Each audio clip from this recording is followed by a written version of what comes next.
Signore e signori, dichiaro aperti i 9 Giochi Paralimpici invernali. Si sta avvicinando allo stadio. Forza, forza! Vai, vai, vai, vai, vai, vai! Dal record della pista! Record della pista! Primo!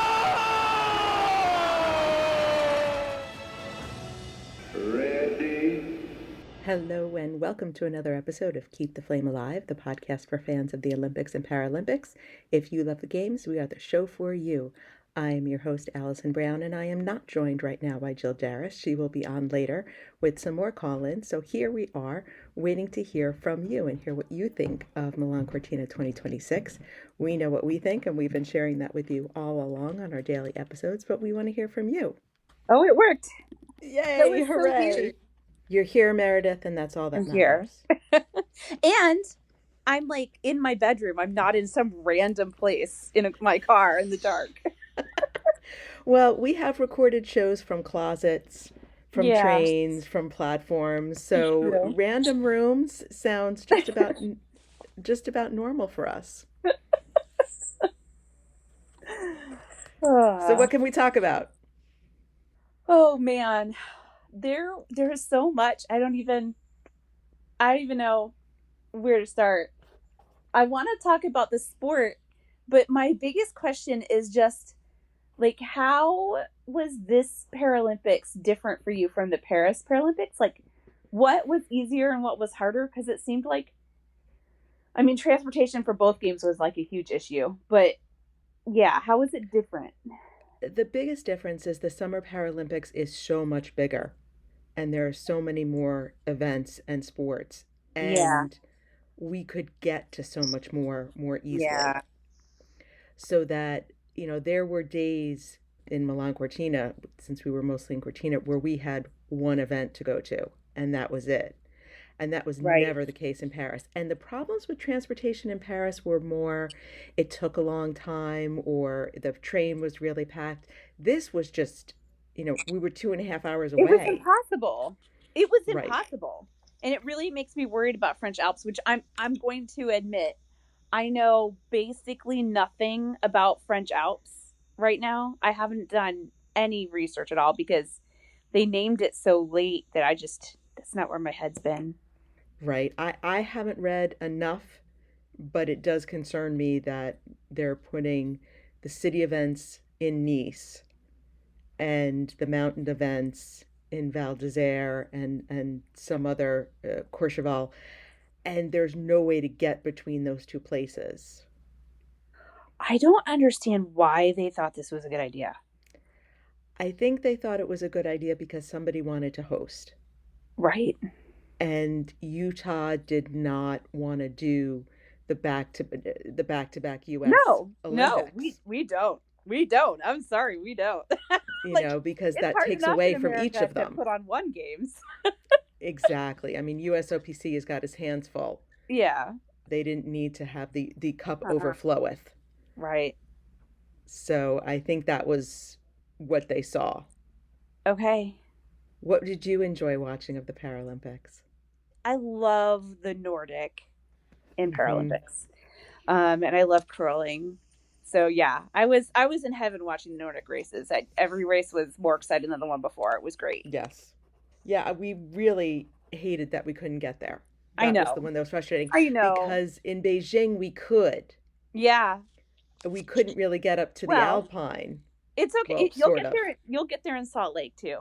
Yes. I'm like, that is the one thing that I feel right now. I'm just like, thank God we have Salt Lake Utah. We have Utah coming. And they've already done it, so they know how to do it. And hopefully nothing crazy will happen between now and then. What am I saying? 50,000 crazy things will happen between now and then. Hopefully nothing disqualifying will happen between now and then. Right. I was going to say, you can't hope for the not crazy because that's just not going to be how it works. We've had 50 unbelievable things since last Thursday, so yeah, I was going to say today. Yeah, part of me is just like, I'm ready for a return to normalcy, and honestly, I'm not sure that LA is going to be a return to normalcy. Why do you say that? Why do I say that? The city is so busy already. Have you been there before? Only once. Yeah, I've only been there once, and it was 20 years ago. I mean, yeah, probably 20 years ago, because my sister was a senior in college. Her college marching band went to the Rose Bowl parade, and so we went to see her march. So that's the only time I've been there, and it was a zoo. And I didn't have to coordinate any of the transportation. My aunt did that. So I'm honestly really, like, I want to go to LA. It's very up in the air for me. It's based on two things. One is just whatever is going on with me at work at the time. There's some possibility that will just completely derail it. And then the other thing is I have a friend who's trying to qualify for the Paralympics. So if she does, you want to be there. Yeah. And of course I could potentially not know that until, like a month beforehand. And so I may be in a mad scramble to sell whatever tickets I have, but we'll see. Can you imagine that? If I had everything lined up for the Olympics and then... You just have to go to both. Yeah. I have been socking money away, but oh man. I'm making a note. Meredith is socking it away for both. I'm just, like every paycheck a little bit into the savings account. Just every paycheck a little bit. I respect that, and I think that is the best way to do it. Oh, man.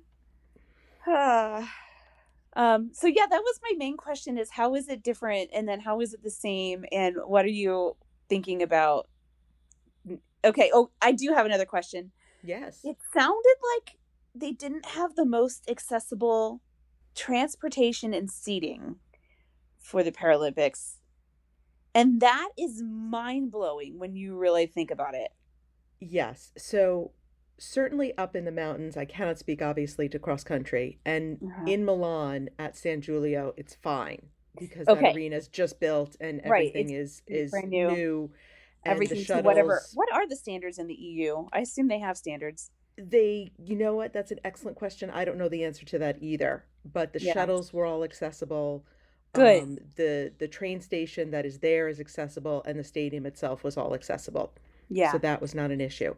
In the mountains, because everything is temporary.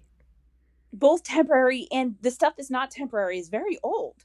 Exactly. So the town itself is not very accessible.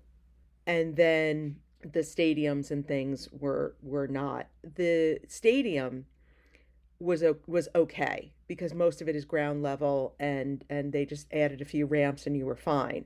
So where curling was definitely doable. But the alpine stuff was just a no-go. I don't know how any wheelchair could have made it up there. Just listening to you talk, I was thinking to myself, I never in a million years would be able to take my mom there. No. Never in a million years. I mean, even... And she doesn't even use a wheelchair. She uses a rollator. Yeah, even if you weren't using any mobility aid, but just weren't terribly mobile, you couldn't have made it up that hill. Yeah, right.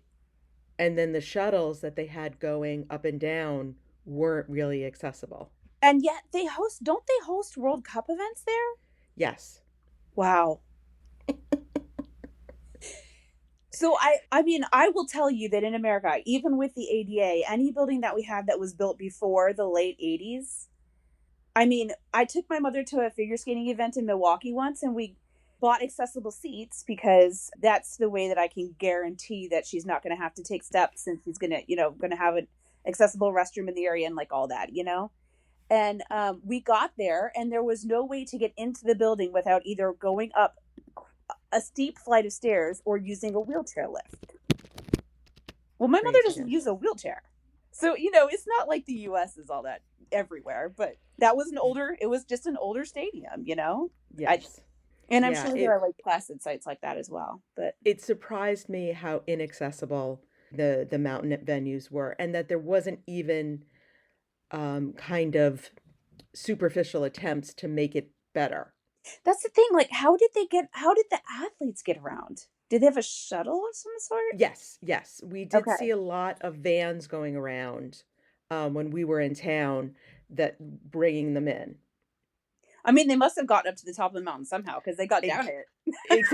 Exactly. So somehow, some way, they were getting them up, but it was not the same access for fans and such. I know, not good. Oh, and now we've got Book Club Claire. Claire, I haven't seen you since we went to that swim meet. That's true. That was a long time ago. A long time ago. Yeah. How are you? I'm pretty good. How are you guys? Good to see you, Claire. What's going on? Not a lot. I've got my little mascot down here, wants to see why I'm talking to the computer. Oh, we want to see your mascot. Hello! Hello, Riza. Oh my Always gosh. good to see our mascot so in pretty. the furry flesh. Oh, she's so We cute. love you, Riza. All right. She's confused and she's going to go away now. So what are you guys talking about? Oh, We were talking about inaccessibility. I've been a downer of a guest. Never. I've been asking all kinds of depressing questions. Okay, do you have a happy question for us, Claire? A happy question? I really enjoyed your episodes. I thought they were all fantastic. I'm just on the last one for the Paralympics, so it took up a lot of my hiking time. Excellent. And so it was just a lot of fun. And I happened to be on the hike when my friend Eric Heiden popped up, and people were passing me as I'm trying not to die laughing on this hike. So the best thing about that was, I say a lot of stupid things on the show, let's be honest, a lot of offhand one-liners that come up, but that somehow that is the one that has taken on a life of its own, and Eugene got that amazing signature, and I think it was listener Brian made the meme, I can be your imaginary friend too. It's like that is the thing that has hit the nerve, and that everyone has glommed onto, which I think is absolutely fantastic. I suspect a lot of that had to do with Jill's reaction, because she was so sleep deprived that she just had no idea what was going on, and all of a sudden she cannot speak because she's laughing so hard, and that's what did it. Absolutely. I agree. I thought we were sleep deprived in Paris. And especially when I got sick, because when I got sick, I really was struggling. This time we were much more just straight on not getting enough sleep. And I was getting way more sleep than Jill was, because she does the editing and the publishing. So when we finished recording, I make the artwork and then I go to bed, and she's up for at least another hour. Oh, wow. Wow. So I don't know how she was even mobile by like day 5 of the Paralympics, especially because we were consistently getting up. There was no day to sleep in. There was no extra hours. And she wasn't even napping on the bus, which I just, once I got Dramamine, I'm like, I'm napping on this bus, no problem. Yeah. So she was running on probably 3 to 4 hours a night the whole time. Wow. Yeah, I can't do that. I'm too old for that. And now she's stuck in Pennsylvania somewhere. Her flight was canceled, but I think she got back home today. So She'll mention that, I'm sure, when she does her call in later. Excellent. I'm just glad she got to sleep. I know that last night. I don't think she slept the last night we were there at all. Probably not. Because she had to leave so early for her flight. And I did get some sleep. And I was very grateful that my flight actually took off, because the weather that canceled her second flight, I thought was going to cancel my first flight. So, but all the connecting flights got canceled. Yeah. So it was so funny. And the day I flew home from the Olympics was a blizzard. So I had to switch my flight that one as well. So I was cursed to the Strip with bad flying weather. They posted this picture on one of the social media accounts, the main games account did, and it was like this beautiful video with like Instagram music in the background and like snow falling, and they're like, snow at the Paralympics, and like I'm like, oh, maybe not. maybe not, considering you just had no snow for most of the games, and it's a mess. Yeah, they had snow the last day. The last day. Maybe just don't even draw attention not to highlight that. Let's not bring that up. You look like you were about to ask a question, Claire. Yeah, my biggest question is, since the 2 European Olympics in a row for you two, compare contrast. Is there a lot of things that Italy did better or France did better, just in a general sense? It's very hard to compare summer and winter because they are such different animals. The biggest thing that Paris did well is we had so many events that we could hop on the metro. Sure. Yeah. And go to. And that just made it a very packed schedule. Whereas this time around, we had big empty spaces. And that was incredibly frustrating, where we're here, we're trying to cover them, and we just can't. Mm-hmm. What Italy did better, I mean, there were certain things about the Italian experience that made it very Italian. Again, it's very hard to compare the two. It'd be interesting to compare 2 European summer games or 2 European winter games to see, when we get to Nice, to see how France ends up doing this French Alps. That will be a very interesting comparison to see, one, how France does 2 different Olympics, Paris versus French Alps, and then how 2 European hosts handle the Winter Games. That'll be interesting to compare as well. Okay. Do I feel like they fed you better at these games? No, it's not so much that they fed us better. It's that we managed to get more food. Yes, that's. Yeah, was it just more accessible? Yes. Or was it just that you had more time? I'm not sure. We both had more time, and we had a grocery store and a kitchen. Yeah. So that made a huge difference in us being able to eat, whereas in Paris, there were days where we just didn't eat, where we just didn't have access to get food. Yeah, I remember. We would get one meal, concerned. And that was it. Oh, no, Meredith, I could live on 2 weeks, just the fat in one leg. Don't ever worry about me not eating. I would survive so long without food that we would have no problem here. It's not an issue. That's not how your body works, Alison. Just, I could survive. You're not a whale or a penguin or a bear. But I am of their ilk. Let's just put it that way. That I would be fine for the 2 to 3 weeks of the Olympics. Do you think that Beijing spoiled you a little bit, having all those little snacky snacks, and then you were kind of expecting it in Paris, and so then you kind of learned from experience then? Beijing spoiled us in a lot of ways, but certainly in terms of what they gave us was the snacky snacks were amazing. The fruit bowl, the little buns everywhere. I mean, that's what we thought was typical. And the food court. And a food court, and just a cafeteria that was open at normal hours. And also we spent a lot of time in the media center because of the way the transportation worked in Beijing. We kept going back and forth and would end up there because that was where the hub was. Whereas there was a cafeteria at the media center in Milan, and we just weren't there. And then the food in Paris, we weren't there when it was open. Mm-hmm. So that was the trick, but the Chinese did spoil us in certain ways. They gave us the best backpack, man. Yeah. We're both still using our Beijing backpacks. Excellent. No backpack this time. LA will give you a backpack. They'll just get somebody to sponsor it. We'll see. Yeah, the logo will be nice and tiny, and then the sponsor logo will be huge. Yes, the Olympic rings will be 1/10 the size of the sponsor logo, but you'll get your backpack. We'll see. I will bring my Beijing backpack. I learned my lesson in Paris to always be prepared with a backup, and go from there. Yeah, I don't know. Wish that this is an us thing. I wish we had gotten you to more hockey games. But I'm glad that you got to go to the ones that you went to, because I know how much you love sled hockey. I'm sorry, para hockey. Para ice hockey. I know. We will it's continue to call it while. Sled hockey for a while. Yeah, and they didn't even call it sled hockey. There's all the people who still call it sledge hockey, which is a whole other confusing piece. It's there, just but like a European American vocabulary difference. Bobsled. It's still amazing. It's all fine.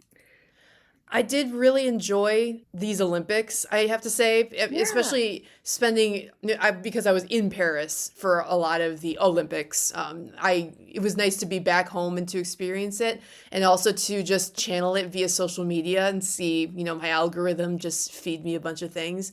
I think I enjoyed even more that my algorithm figured out that I was really into the Paralympics, and it started sending me, various accounts from people that were there. That was really fun. And it also kind of solidified that I'm definitely going to the Paralympics in Los Angeles. Outstanding. Oh, good. Yeah. Everybody's like, are you going to the Olympics in Los Angeles? I'm like, I'm going to the Paralympics. And then they give me this weird look. And I'm like, you just don't get it, do you? It's just, it makes me a little sad. But I would say maybe roughly 40% of the time that I mentioned the Paralympics to somebody, they are confused. They're still confused about whether or not it's the Special Olympics. And I'm like, no, those are both great things. They are very, very different. Yeah. But yeah, I would really like to go to the Paralympics. I'm really up in the air. I ended up getting onto this one account called the Trailer Park Sports Network. It's this one guy, I think he is like broadcasting or putting up reels from his house, and he just everyone during the Paralympics, he was talking about how great the Paralympics were and how amazing these athletes are, and everyone he was lambasting Peacock for their terrible coverage. Every single one. That is so interesting. So what I missed on Peacock is I realize there are some people who will violently disagree with me on this, but I really missed the Gold Zone. Yeah, that would have been fun, but there was just so few events that it was harder to have that for the Paralympics. Yeah, that's true. You're right. That would have been a lot harder. And if you went to like their regular coverage, which I never did, because it showed having more of a recap show. I mean, they did have like a coverage of the day sort of. Yeah. Which I think was a lot of what they were putting on CNBC. I really appreciated the coverage. It was harder because there were fewer events to cover. And I did keep hearing people say that there were some events where they didn't get any coverage at all, but I couldn't figure out exactly which ones those were. I don't know if they were preliminary runs for some of the events that had multiple runs. One of them was the snowboard cross training or time trial to get seating for the actual event. Got it. But that was the only one that I noticed wasn't there. And then the only one I noticed that didn't have commentary was the first day of alpine skiing, para-alpine, where I tuned in and all of a sudden it was men's downhill and you could just hear the drone. That was it. But and people really latched on to that. I think people tune into Peacock during the Olympics and the Paralympics and they think it's always like that. Mm-hmm. And honestly, I can't tell you how often I have no commentary at all for figure skating, or else I just have whatever the ISU pays somebody to commentate, and that's what you usually get on the European, like the Eurosport networks. Mm-hmm. And so sometimes I have that, and I have no NBC coverage, which is fine. Like I'm fine either way as long as I have a score box and I can follow it. I'm happy. Yeah, that's the big thing. Don't just show me the video. I'm gonna need some graphics to go with it. Yeah. Yep. But yeah, I think maybe if you don't follow the sport all the time and you've never seen how often you actually get it without commentary, it's probably really shocking. But for Americans following these sports, a lot of the time we don't have commentary. If it's just like a Challenger Cup or something like that, Yeah. Train of thought here. We were talking about commentary and Peacock and all that, and I was thinking about Alison and Jill, what they were watching. You were probably watching the OBS feed, right? Yes. Okay. I now can recite the entire Italian opening to your show. So I would be miming all the Italian, even though I know zero Italian, and I'm not going to try it now because I'm going to botch it. But when he screams "Vivo" at the end. I'm sitting in my bathroom brushing my teeth and going, so that was very clever. You get used to their, it's just like a theme song. Yeah. You learn the words after a while, you learn what you hear. Yes. Not necessarily what the words are. Yeah. Which can be just as fun. So please, just as accurate. Yeah, and I don't know if it was you or Jill that put that together, but that was very great. clever. I liked it a lot. That was all Jill. She put that whole thing together. Yeah. and enjoyed doing it and surprised me with it. I didn't even know that she was doing it. So yeah, she loves to put these things together and then just throw them on me. And then I look very confused because then she gets a reaction, but she has to wait until we're taping because she's like, I always want to tape the reaction. Oh yeah. I'm glad she taped your reaction to Eugene's picture for you. That was awesome. I was just sitting there just laughing. What you miss is, we had a 1-bedroom hotel room, so it had a bedroom and a living room. I was in the bedroom, she was in the living room, and all of a sudden I just heard her scream, and I didn't know if it was good or bad. So I was like, "Are you okay?" And she's like, "No, come here. And I'm in my pajamas, so everyone got to see what I would sleep in. And you looked adorable. It was ridiculous. And I was so frightened. I did not know what she was going to be showing me. So the look of sheer terror is because she screamed first in her reaction to it. And then I came in and watched it. So that's on our Facebook group.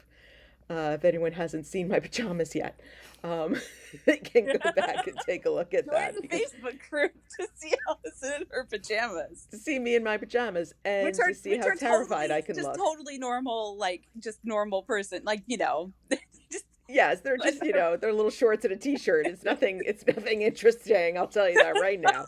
Just normal. Just normal, given the fact that I could live on the fat of my body for the entire length of the Alison, Olympics. That is not true. That's why we have to keep the pajamas normal.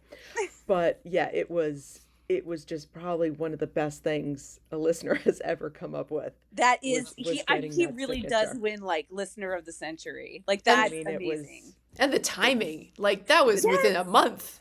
How did he do that? I don't know, but somehow he managed to make the most amazing moment. And yeah, I agree. I'm glad Jill thought to record it because it was late. We were tired. But that's what we love about the two of you is that you're just like us. That's the point. That's why we do it. Yes. So I have to know. Hosts of podcasts, we're just the same. Did you get your Italian bread? What was that? The panettone. I did not. No. I did not. The store was closed both when we got back and then it wasn't open yet in the morning when I had to leave. I know. I was a little disappointed. It's so funny because my sister texted me last night after I got home, and the only thing she didn't say, "Are you okay? How was your trip?" She said, "Did you get the panettone?"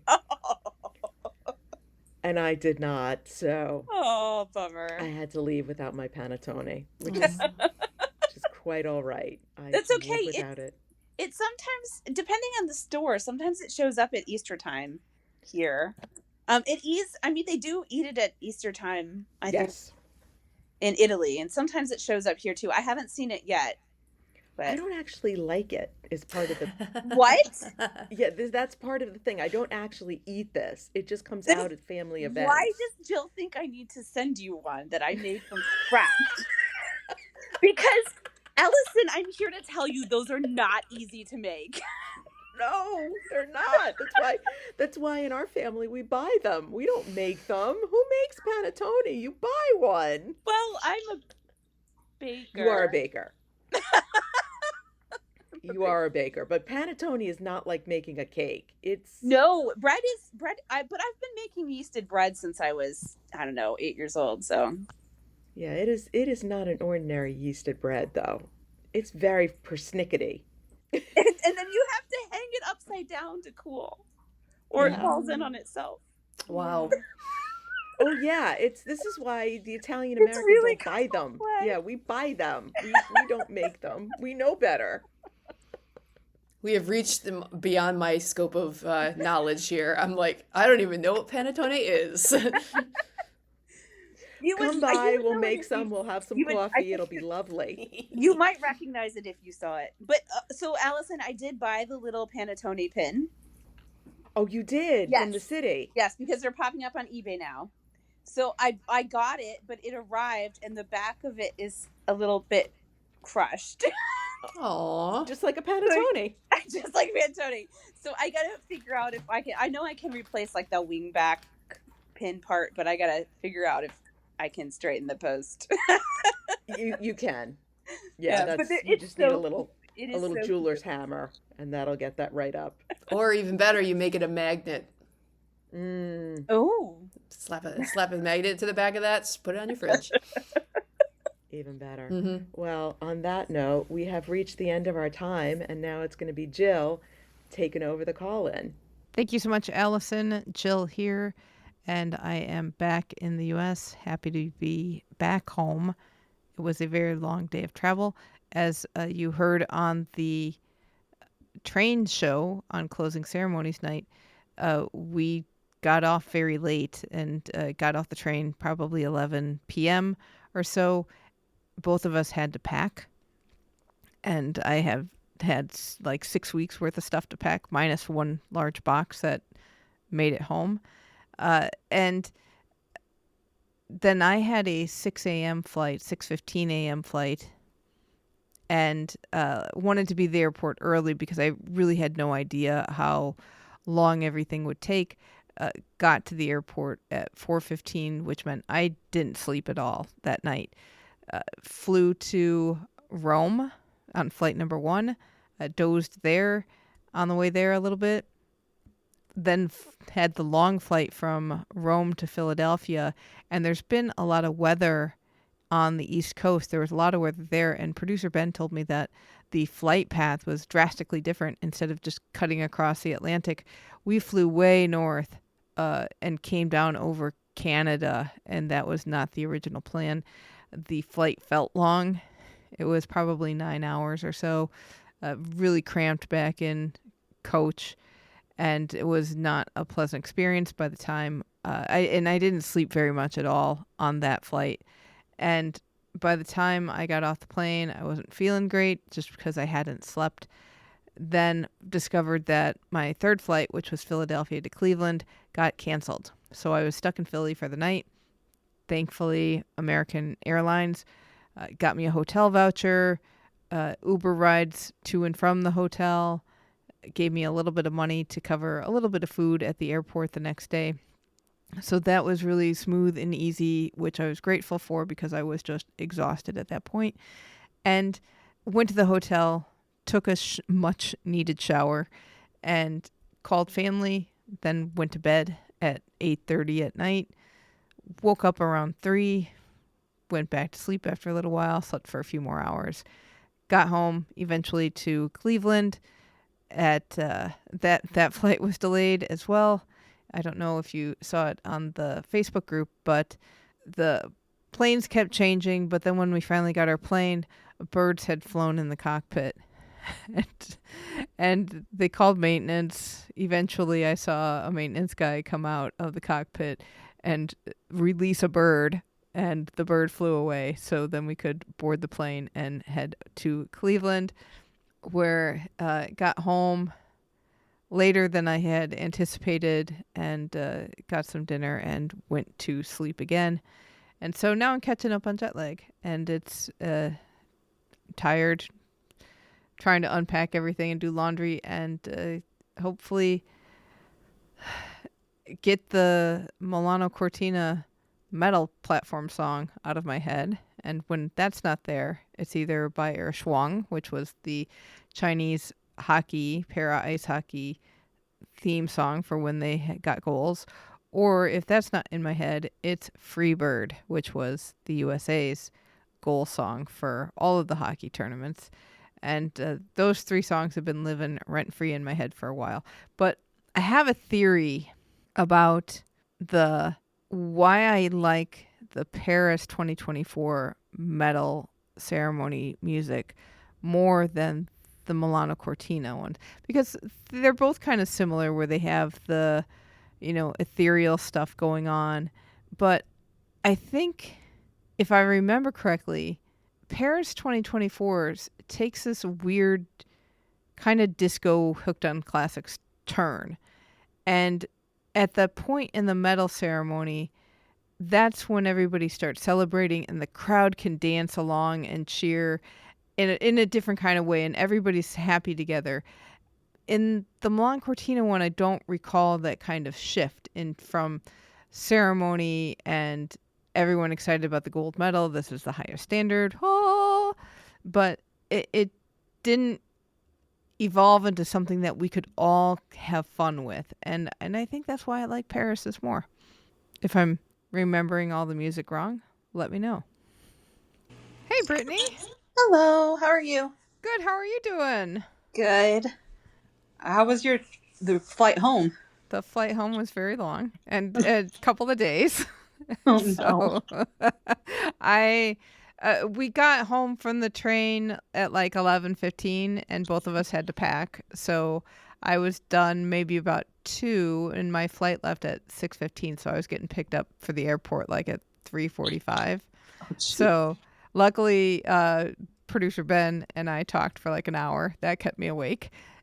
And then flew out and I saw a bunch of people in the airport. It was like, oh, like Oksana Masters and Aaron Pike were having breakfast with a group of people. And I thought I saw Sydney Peterson walking around. Like, I didn't want to geek out on them, but that was fun. Flew to Rome, hung out in Rome for a while. Long flight to Philly because I guess there's been weather on the East Coast. So we like flew, instead of going across, we flew up to Canada and then down. Jeez. So yeah, it was not fun. And then my flight to Cleveland got canceled, so I was in Philly for the night. Oh wow. So not fun, but I flew American Airlines and they put me up in a hotel, got me travel vouchers, a little bit of food money, so that helped out. That's good at least. The nice thing is like I pretty much took a shower and crashed out. And so so that was nice that I like could just sleep on my own and then be better rested, but I'm still falling asleep all over the place. Yeah. So what did you think of the Paralympics? Overall, I thought the sports were really good. What we could all see of it, I guess. Oh, yeah. Again, right? Yeah. I mean, the thing is, I know at the very beginning, because I only watch the stuff through the NBC, the Peacock app. I don't have cable or anything, so I can't say what it was like as a cable thing. And I pay for Peacock, so. But I know when it first started, like day -2, day -1, they didn't have it in the main area. Like you had to go into sports and then click on a little circle. But the day of the opening ceremonies, they did give its own spot, like they did for the Olympics, where you could go to the actual Paralympic thing. But it wasn't until the day of the opening ceremonies. Wow. Okay. Well, that's not bad. That's better, I think, than before. Yeah. And I think the only time I was really frustrated was the day when they were doing the snowboard cross, and they were doing the original run, like the you and me both. Well, NBC had it on, and then it was like, oh, this will start shortly, and it never started. And I went away from it, and then I tried to go back, and it was gone. And then you had mentioned something about them no one actually broadcasting it. Yes, it was so weird because so we were down at the bottom of the hill, but behind, so we were kind of low. Broadcast was a little above us if you're tearing down a hill, and we could see like the last 20-30 meters of racing, and that's it. And you could kind of see, well, we had a screen on for us in the mixed zone, and there was something on the Jumbotron. Well, the mixed zone TV never worked, and the people running the zone kept trying it, and they finally just turned it off, and we could see people at the start for a little while, and then all of a sudden that was gone too. And then we found out, oh yeah, they're not really broadcasting this one today. That's so weird. Because they definitely had a spot in the NBC app that they were going to. Wow. And then it disappeared. Wow. It was frustrating. It was frustrating for the athletes when they found out that they weren't on. And I mean, I get that people would go, and I could totally see OBS going, oh, we're not going to bother. This is a seeding run. Nobody cares. It's just an individual going down an easier course. But it would have helped to have seen it. Yeah. Yeah, and then I think overall with the Winter Paralympics specifically is just it's so much smaller than any of the other ones, and that it just at halfway through it just felt very repetitive because there's only so many sports, and it's like, okay, I've now seen a ton of people go down the same mountain, and it's like I would like to watch something a little different. I totally get you on that too, and I am hopeful that they add women's hockey for 2030. That would be fantastic. I know para bobsled keeps trying to get in, so that would be nice if they could get into, because that would be totally different to see sliding. But it does get pretty repetitive, and then you're like, okay, here's more wheelchair curling because we've got that at least. It would be nice if there were enough wheelchair curlers to have a women's division too and not have this mixed team, because I'm sure there's enough men who will make up a team. But I'm hopeful that with the increased viewing, and oh my gosh, like the IPC was so thrilled about how much viewing increased over Paris, which was incredible, right? That maybe more people will get involved with parasport, and then hopefully winter. I mean, we gotta they got to do something, but at the same time, like the barrier to entry for winter sports is such a big thing, and then you add disability on top of that. It's like you're not going to get a lot of people wanting to pursue that, right? So. It's so hard, and because you're dealing with snow, so you got to be in a place where you can get to snow stuff, and the equipment is so expensive, and you're right. It's tough. It's really, really tough. Yeah. And it's hard because the Paralympics are so fun to watch, and they're so fun to be around. And it was really, really cool to see the ice hockey arena full for the final game. So that made me so happy that people came out. I watched it on television, and you could hear the crowd through the television. Like, it was so loud, even just watching it on television. I'm like, wow. Yeah, it was a real treat. Treat is not a great word, but it was so exciting, and so exciting that like you get a country like Italy that doesn't have a huge hockey culture at all. I mean, they've got some hockey here and there, obviously, but to get them out, and I don't know, everybody from Canada seemed to come to the game, and then and some U.S. people, but it was so full, and they had to open another section, and really the only thing that was not full were suites. There were a couple suites that had people in them, but like everything else was pretty much full. Yeah. So here's hoping. Hoping. At least there's hope for the ice hockey. So. Right.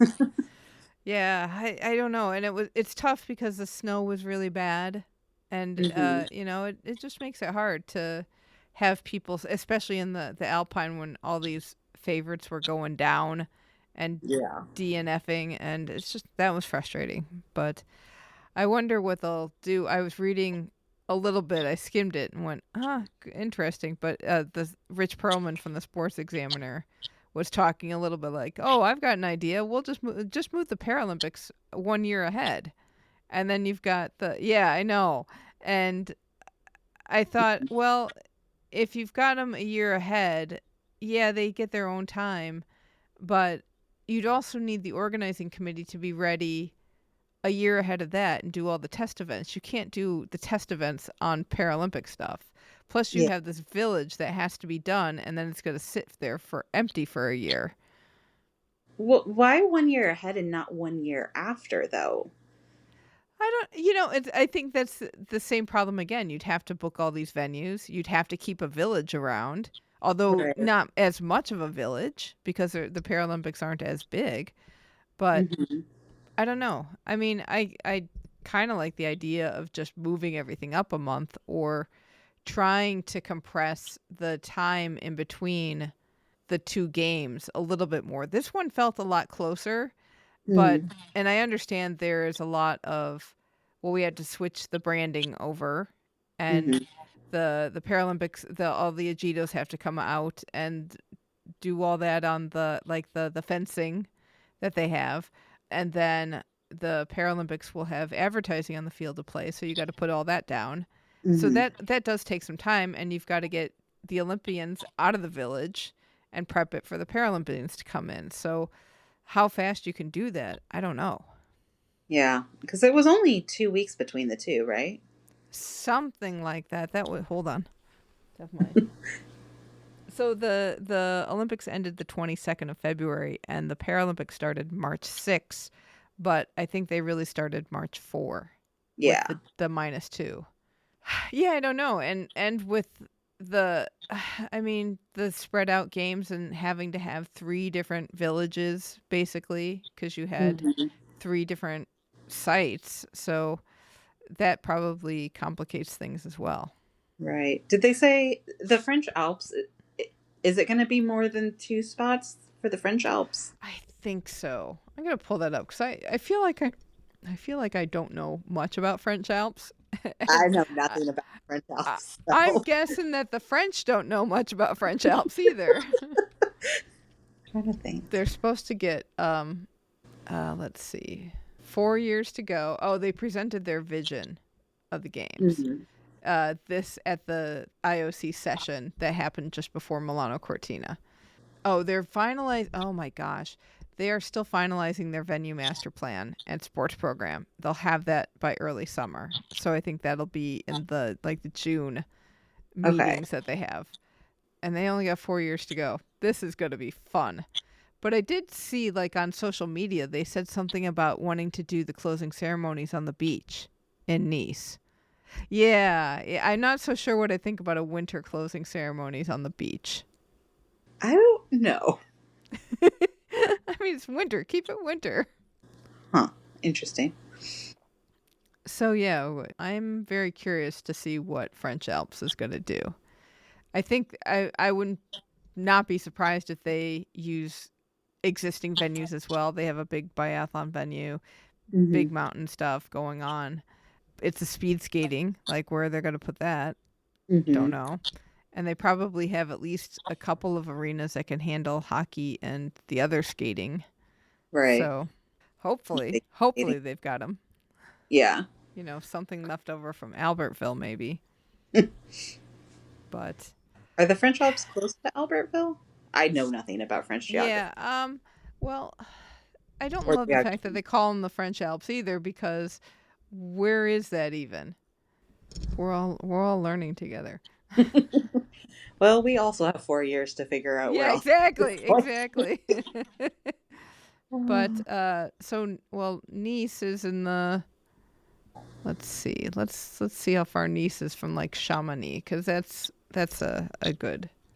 So if you go, and from Albertville. So if you went from Nice up to Chamonix or Albertville, that's close to 6 hours in a car. Okay. So again, we're talking about something that's likely spread out. Yeah. They've talked about speed skating being either maybe in Turin, maybe in Netherlands, but Turin is kind of on the way to Nice, and it's kind of in between because of the geography of Italy kind of cuts through this part of France. So maybe if they put them in Turin, it'd be a little bit easier to deal with, but it's still going to be pretty spread out. Okay. Now, was Beijing very spread out when you guys were there? Yeah, they said it wasn't going to be spread out, but it was spread out. I mean, so we had 3 different clusters. There was the Beijing cluster, and in Beijing was speed skating and figure skating and short track and hockey and curling, and then big air. And and hockey had 2 venues. The men's was right there, and the women's was maybe 45 minutes away, even though it was still Beijing.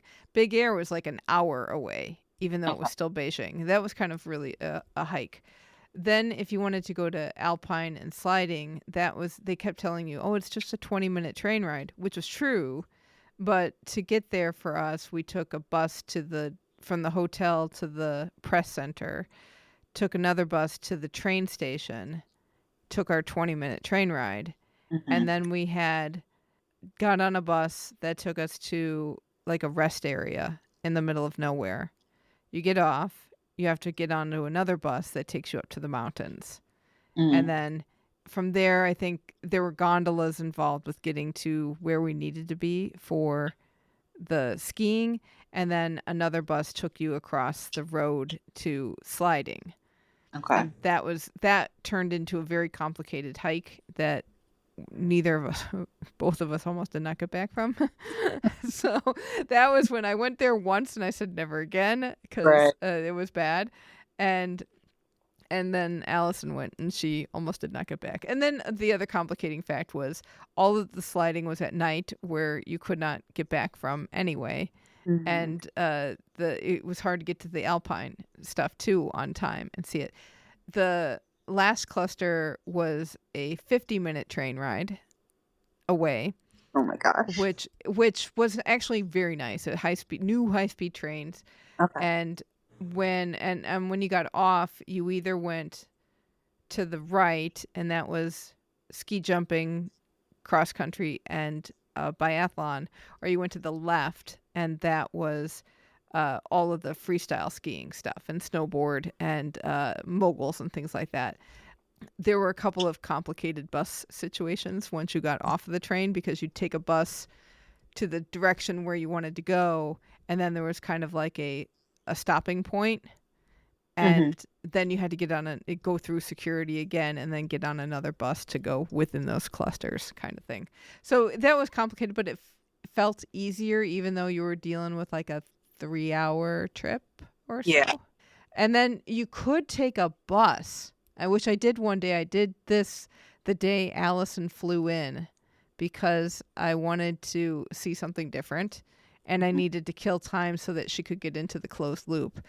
And that bus ride was 3 to 4 hours, I think, from Beijing to Taizicheng, which was all the way out. So it was interesting. It was something different. Do you think it would have been longer had it not been a closed loop? Like, had it been like a normal Olympic? A normal, yeah. It might have been a little shorter because they probably would have taken out a stop here and there for at least on the last part, because there seemed to be a lot of security areas. But it may have been longer because you're dealing with more people coming in too.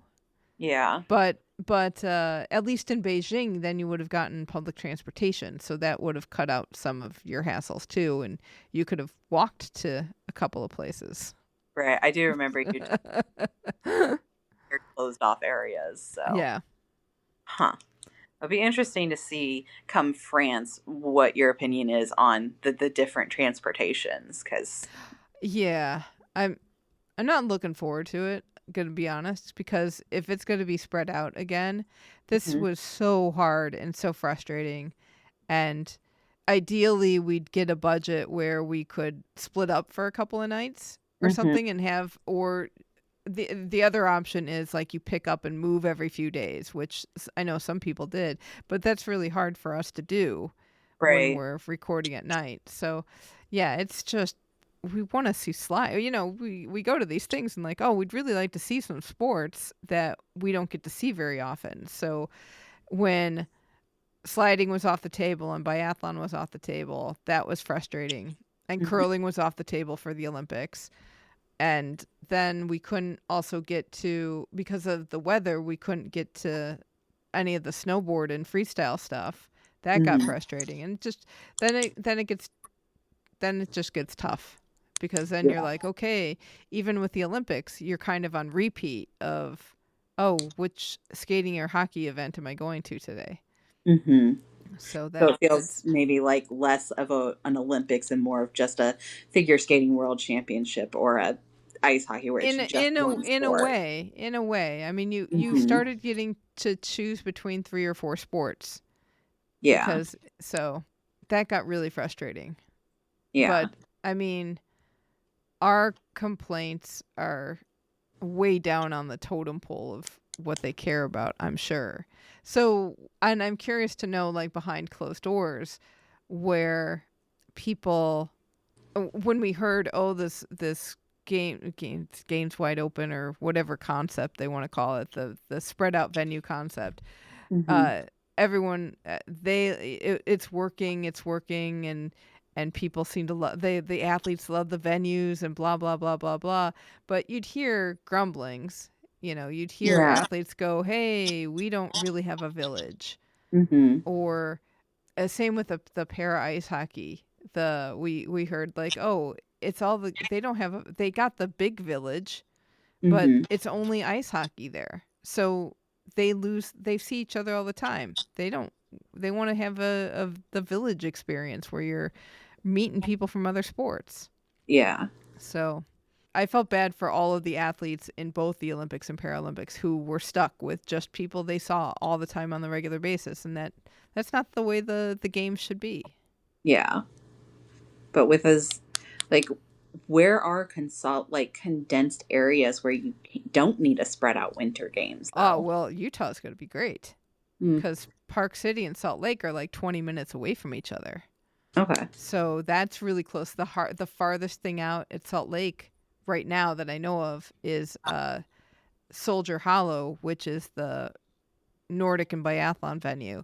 But even so, that might be an hour away. Yeah. Hour and a half tops. So it's all really close and condensed. And that's going to be fun. And the last I heard, they were going to do something like put Big Air downtown and just construct a big scaffolding for it and have it just in the middle of the city. And they've got hockey. They may spread out the hockey and stuff a little bit north and south, but it's not going to be so spread out as either one of these. Yeah. So I think there'll be a little, there's some public transportation. They've got a light rail.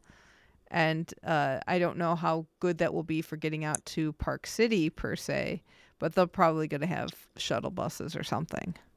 Because Park City is tiny and it gets crowded pretty quickly. So, but it's going to be nice. Okay. Well, at least there's one city. Yeah, right. Yeah, right. So other than feed beefs, what else did you think of the Paralympics? I know it's a bummer that feed beefs keep coming up, but hey.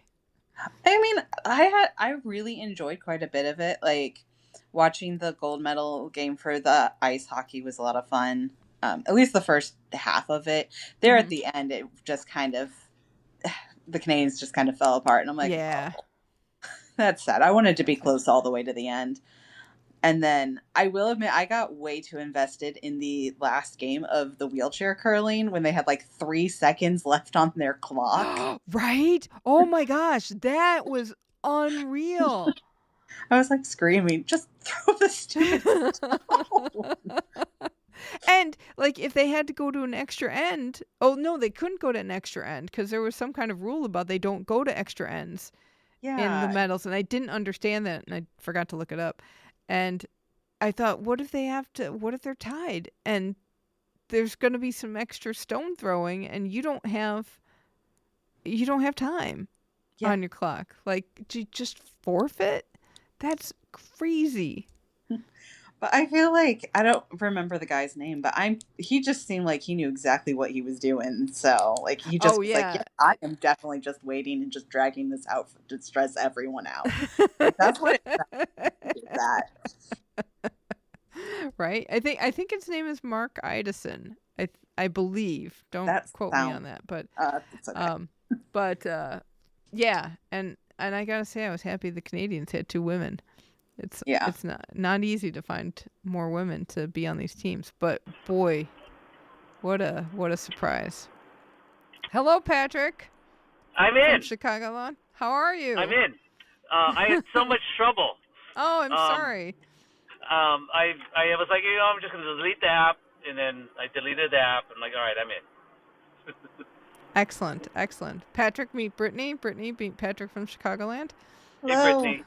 Hey, Brittany. How are you? Doing good. I'm just driving to Costco, so. Good times. So, Patrick, what did you have a favorite moment of the Paralympics? Probably, I think just watching some of the like the slalom, like some of the downhill races or downhill competition, and the alpine skiing, which I never really watched. but sometimes I would wake up early enough to watch watch some of the competition, or if not early enough, but maybe just watch it maybe on 20 minutes delay. So, because I never really watched that before. I watched the highlights, but never like the full runs and like with waiting in anticipation for the next competitor. Right. And it was cool to see like the sit skiing in person, and eventually I got to see the visually impaired in person too. And I'm dying to know how that works. Yeah. But just the idea of not being able to see and throwing yourself down a mountain that's not too, it's steep. And I want to know how the communication with guide and skier works out, and how long it takes to memorize a route. Because I'm sure that the athlete has to memorize as much as possible what's going on. Like, what words are they saying? I want to know, I know with like F1 or in other motorsports, you can hear the audio that they're communicating with the drivers. I want to know what that audio is like between the guide and the visually impaired person. Yeah, like when they mic people up for curling. Did they mic people up for curling on the feeds? They did. And they did. So yeah, they I wish they could mic that up for the feed anyway, because they've got, some of them had headsets, some of them had these contraptions. The guide would wear some kind of contraption on their waist that looked like it could be a speaker that broadcast backwards. So I don't know. I would think that there's some way to tap into that to hear what's happening.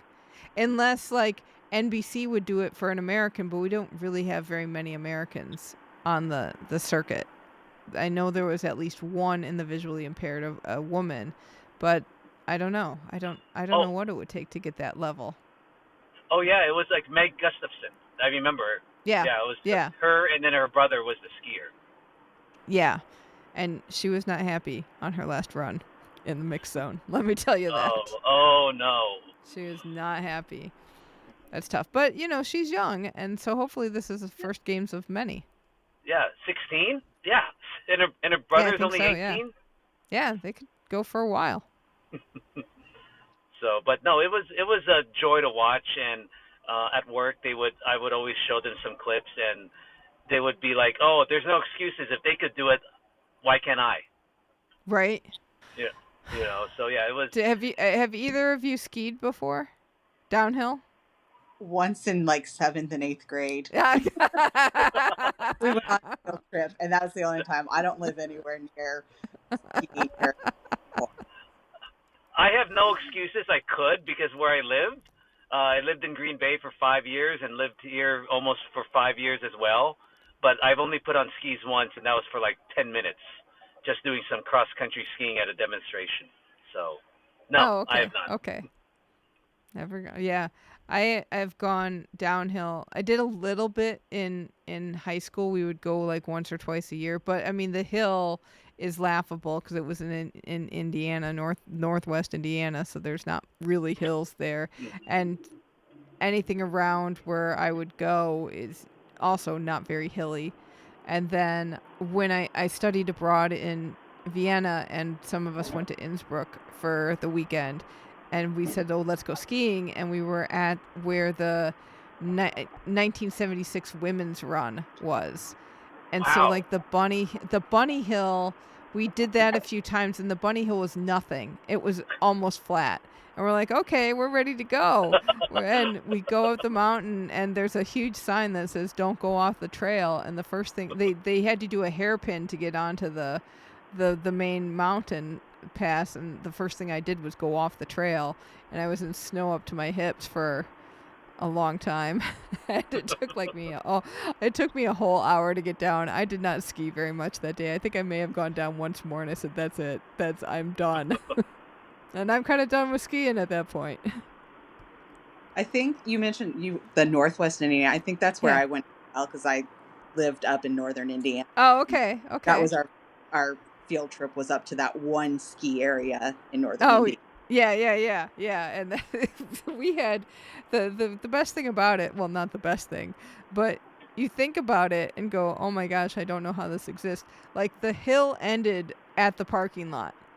And when one time I went, one of my friends crashed into the car and messed up their knee, and somebody else, I think she fell right at the end and got a pole in her face and, it messed up one of her teeth.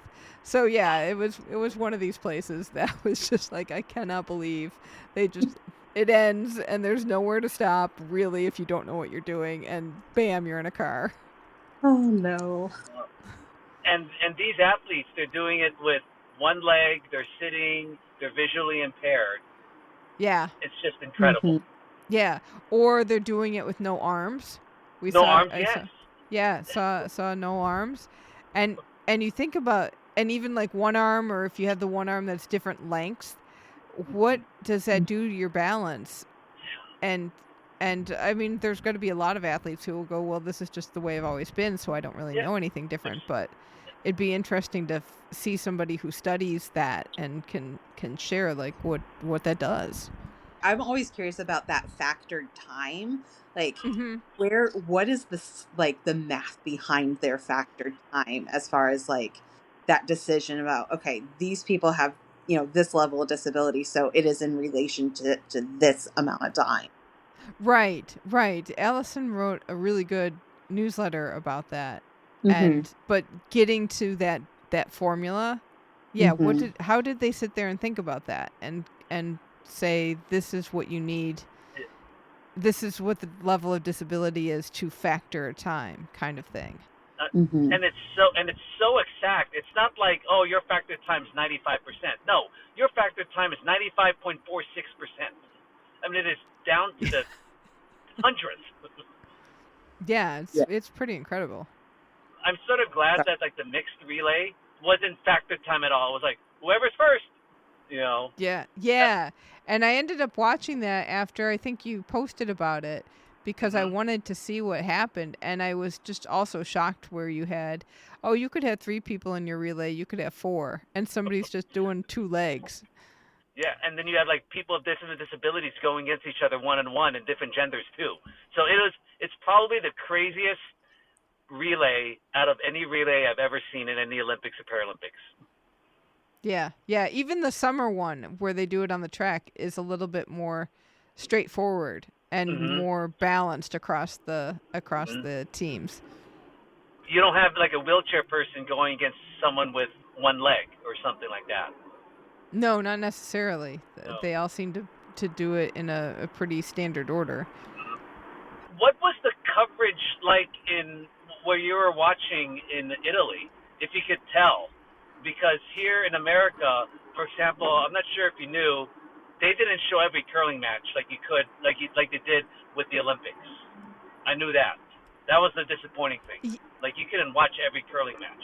They just showed the U.S. until like the semifinals or finals. Wow. So we would watch a little bit, and then the housekeeping came in, and then our remote control was broken after that, and so we couldn't turn the TV on anymore. And we could watch some on Eurovision Sport, and that we had a problem seeing every feed, but then we figured out that the Paralympics were just broadcasting everything on their YouTube channel. So we would go to the YouTube channel and be pretty much okay there. But I don't think they were getting the same type of coverage. And it was a lot harder for us to find it because it wasn't like the Olympics where we got an HBO Max login, because HBO Max wasn't, Discovery owns them in Europe. We weren't getting that login anymore because they weren't showing them. So that was really weird that all of a sudden that kind of coverage went away. But we'd get a little bit on the broadcast channel, like Rai 2 would have stuff, but it wouldn't have it necessarily all day long. So I think it's the same deal where places where broadcasters have to really say, okay, we're going to really cough up and make some sacrifices in order to have this on. But for like Peacock, it's just bandwidth, really. You could take the OBS feeds and just play them as is. I mean, they do that service, so I I don't know what the hang up is. I think that was like the big one in terms of the curling. I think they pretty much showed almost every other race, unless Brittany could correct me. Is there anything else they missed besides the curling matches? Yeah, I think it was just the curling that was missing, and then we talked earlier about the missing time trials, whatever, seating for the paracross or board cross. But I think that might have been an OBS issue, not an NBC, because they did originally have it as something to watch on NBC, and then it disappeared. So. Yeah, frustrating. I felt so bad for the snowboarders. Not only did they not get their first thing televised, they also had this really easy course. And Brittany, you said it looked really easy on TV. It looked really easy. It honestly reminded me of, those at the county fairs where they have the little kiddie roller coasters. Uh-huh. Like the little dragon roller coaster over it. That's what it reminded me of. And it's like, oh my, whoa. This is like a junior edition of what their course should have been. Oh, so frustrating. So frustrating. And it was funny because when we were talking with the snowboarders in the mix zone, especially because I went to the seating run and then Alison came along when they were doing their final run. And I love the Paralympians because they don't care. They're going to tell you what they got bigger fish to fry elsewhere. If they've got a beef, they're just going to kind of share it. And there's some old guys there, like Keith Gable, who we hadn't talked to, but is my new favorite person. This was his last go at the games, and he had been going since like Sochi. And he's like, yeah, this course is like Sochi again. And because that's when they first added it in. And of course it was easy then. The sports progressed so much, and they made the course, I don't want to say they made it too difficult, but where they put stuff, just people were wiping out like crazy on the training runs. And so they just obliterated way too much of the course, and you couldn't put it back. So they just overcorrected, and then the athletes were stuck with the overcorrection. So that was really, really frustrating to hear what, like, they couldn't show off what they could do, and everybody could do so much more. But they took out too much of the course to make it safer. That had to be frustrating for the competitors training all these years, and then you get a course like that, like back in time.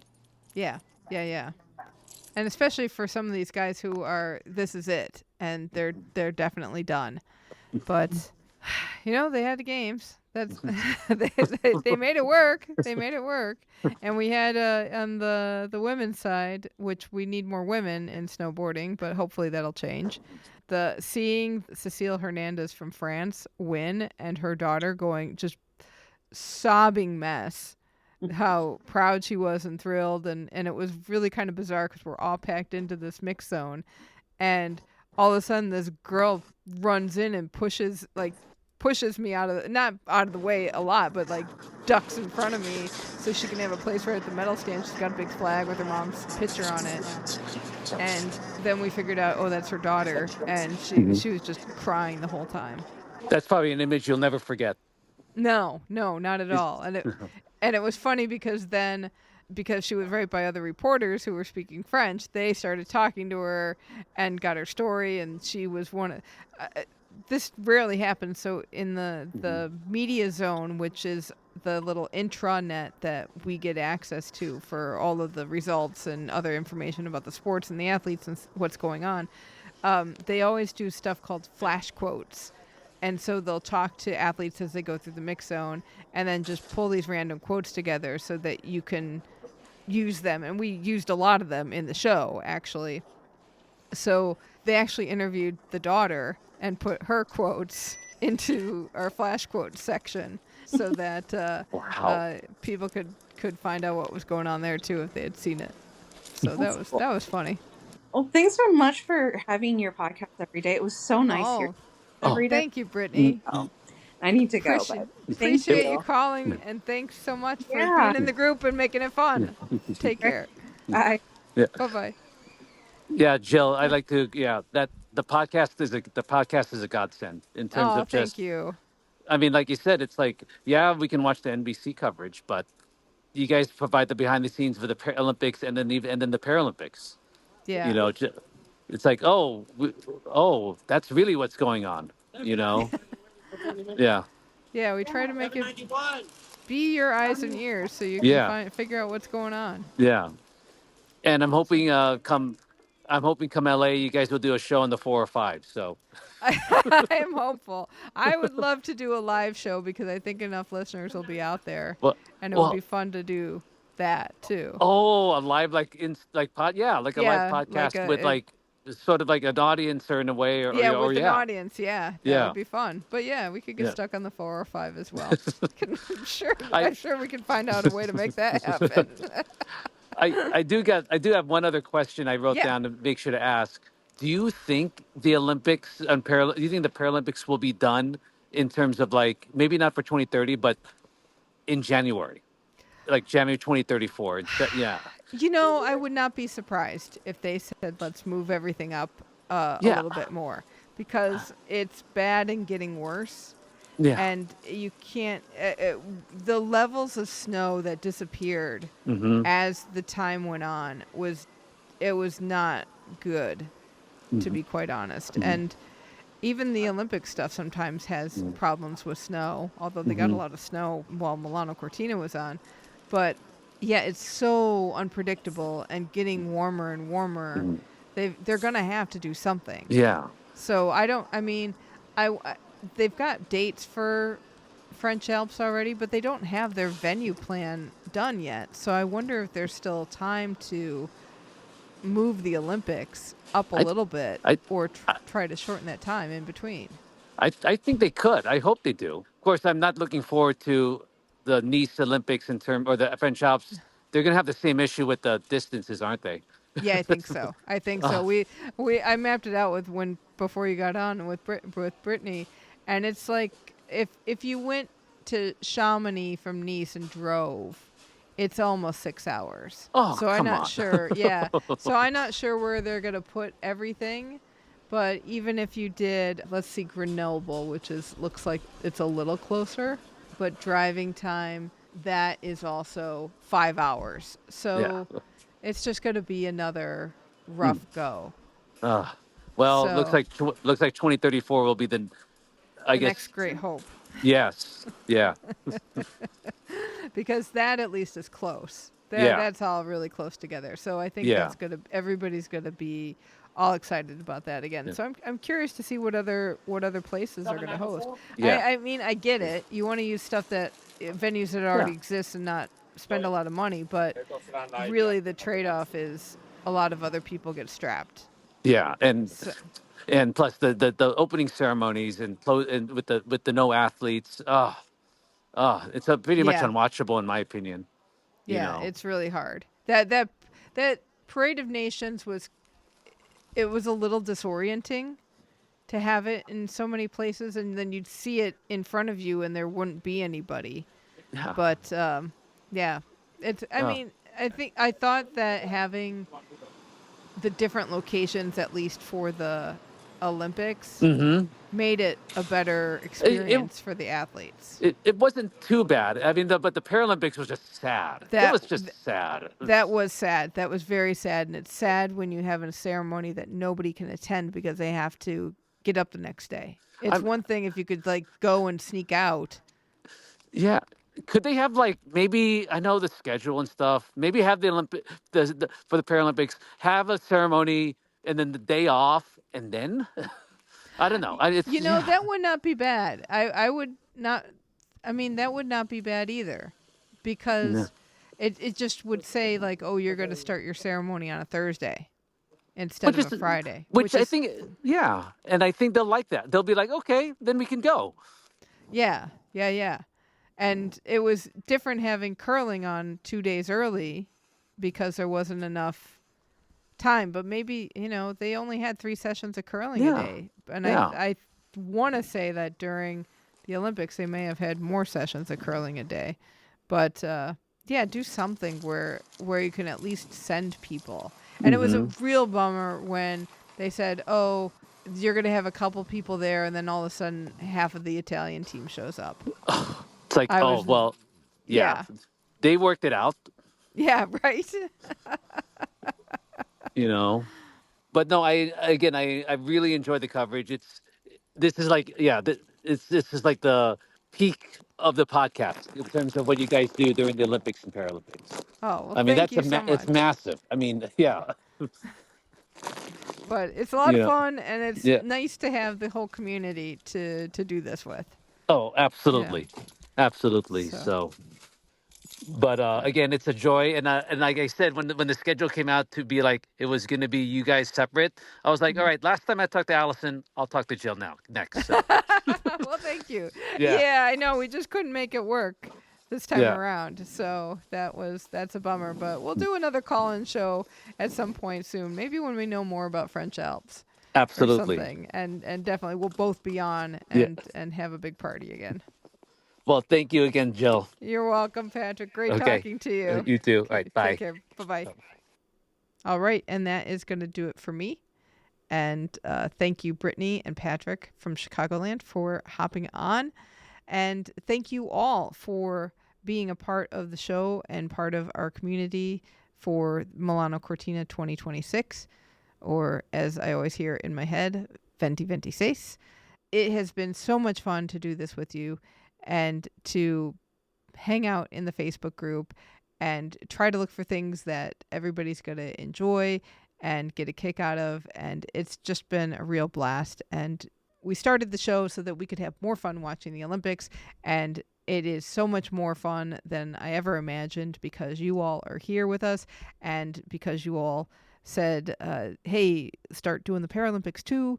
And discovering that world of sport has just been amazing, and we really appreciate it. And we appreciate everybody who donated so that we could get to Milano Cortina and stay there and broadcast from the train and things like that. So we appreciate all the support you give us, and we wouldn't be able to do it without you. So thank you for being a vital part of this show. Don't go anywhere, because we are still around, and we are getting ready for LA 2028 next. It's going to be so much fun, and we are really excited to bring you the next couple of years full of shows to get ready for those games, and to explore more of the history of the games and people behind the scenes and all the fun that we have all year round. And we'll do some more call-in shows too, because it's great fun talking with you as well. So programming note, we're going to take a couple weeks off, catch up on sleep, and catch up on some other stuff in life that happened while we were gone. Then we're coming back, probably going to be a Cortina 1956 history show. And if you're missing Milano Cortina, well, we'll be back with Cortina and have that going as well. And we'll get back into regular shows in April. So thank you again for being part of this community. And thank you so much for listening. And until next time, keep the flame alive.